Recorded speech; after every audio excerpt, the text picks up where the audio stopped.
Right, and just out for a bit of a wander in the woods.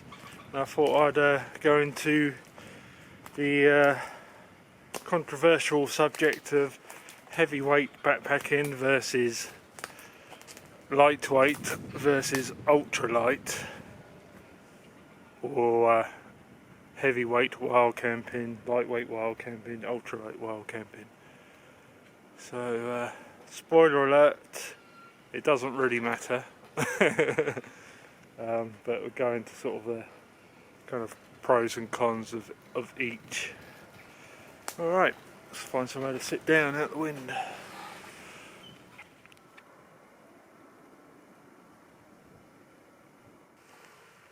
Okay, so as to which category is best depends really on what your aims are, in my humblest of humble opinions. So I've been known to go heavyweight before, while camping and backpacking, but I do try and keep the weight down.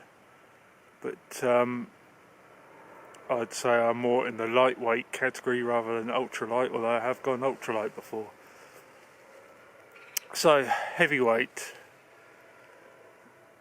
Disadvantages: it's going to be far more tiring for covering ground, either in distance or in terms of how rough the ground is, how much ascent and descent.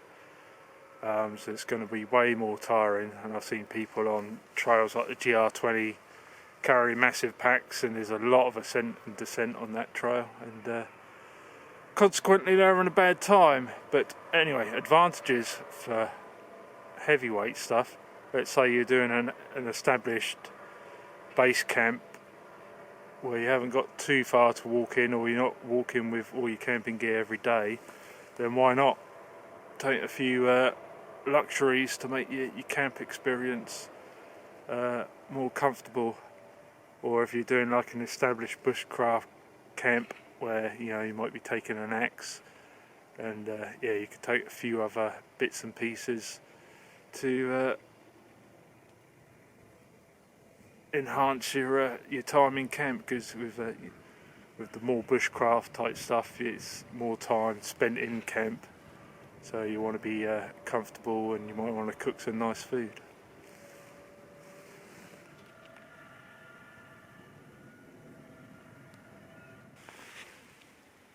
Yeah, so that's the advantages of, like I say, if you're spending more time in camp, then why not go heavier? Because you haven't got to lug everything around every day,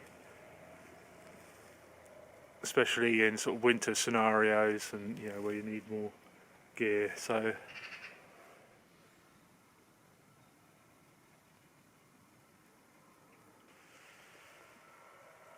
okay, so lightweight, so it's probably the area where I spend most of my backpacking and hiking time in. So advantages: you got much less weight on your back, hence consequently on your feet you're much less likely to get strain injuries from carrying too much weight.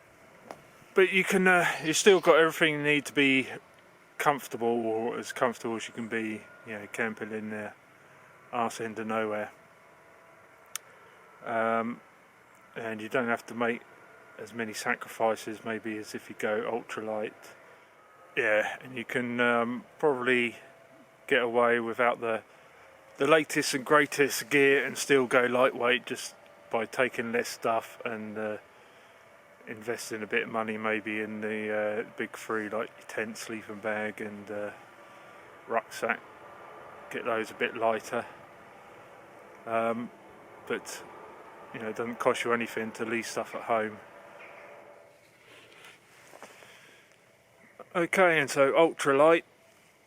I've gone ultralight a few times, normally when I know the weather's going to be good, middle of summer, like for example the South Downs way. I had like a good week of 30 plus degrees, good weather. I still took lightweight rain gear and a bit of insulation, and in other places like Corsica I took a tarp, but the climate's relatively mild, especially sort of beginning of the summer. So I know you can get away with less gear than, for example, obviously a winter camp or somewhere where the terrain's a bit more hostile. So I have gone ultralight, but the advantages are you obviously can cover even more terrain with ease. You know, I mean, there's people that take really astonishingly light packs. Disadvantages, I would say, are less contingencies if things go wrong, or you might have to invest quite a lot in some ultralight gear, but again, leaving things at home costs nothing. Also, you might need to know what you're doing more, so it's no good if you're just starting out and buying the absolute lightest and greatest gear and you don't really know what you're doing. Again, the skills aren't hard to learn, but it takes a bit of practice, a bit of know-how, and knowing what you can get away with. And of course, everybody, you know, I don't feel the cold too bad. I know other people feel the cold a lot more, so they have to go for heavier sleeping bags. So there's all kinds of things like that. So yeah, ultralight, good when you can get away with it, and I wouldn't be too fixated on being in one category or the other. You know, they've all got their merits. So I reckon I've probably waffled on enough. I'm being suitably vague. So that's it for this one. Catch you later.